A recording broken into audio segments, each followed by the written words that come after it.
Ndipe Babeli nyenyezi yapiwa wafambi wese kutungamira zampupurizo zisingazo zimi kujeka kwangu kunotipenyera Ndipe Babeli masoko machene dinotewera kujeka kwaro zikomezo zitizo mutemo nerudoze seza kumbanamo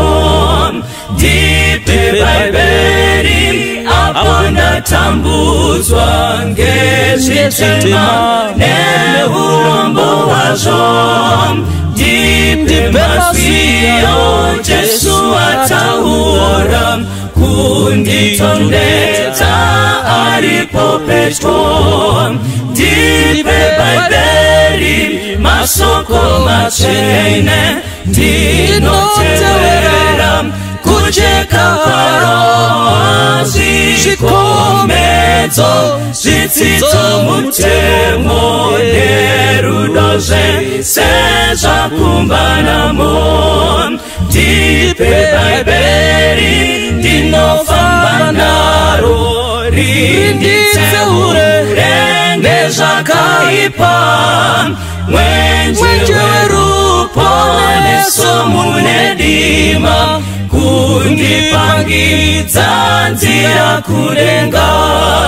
Ndipe Babeli masoko machene dinotewera kujeka kwaro zikomezo zitizo mutemo nerudoze seza kumbanamo Ndipe Babeli mwenjewe upenyu usingagumine wakanaka rindiatize rujeko wa Jesu rindione sembi kulenga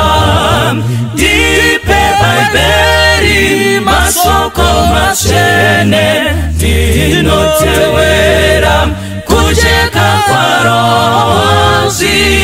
zikomezo zitizo mutemo nerudoze seza kumbanamo Ndipe Babeli masoko machene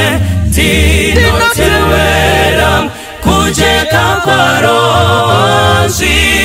zikomezo zitizo mutemo nerudoze seza kumbanamo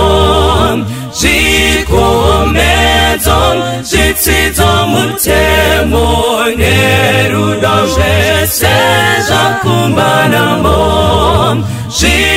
zikomezo zitizo mutemo nerudoze seza kumbanamo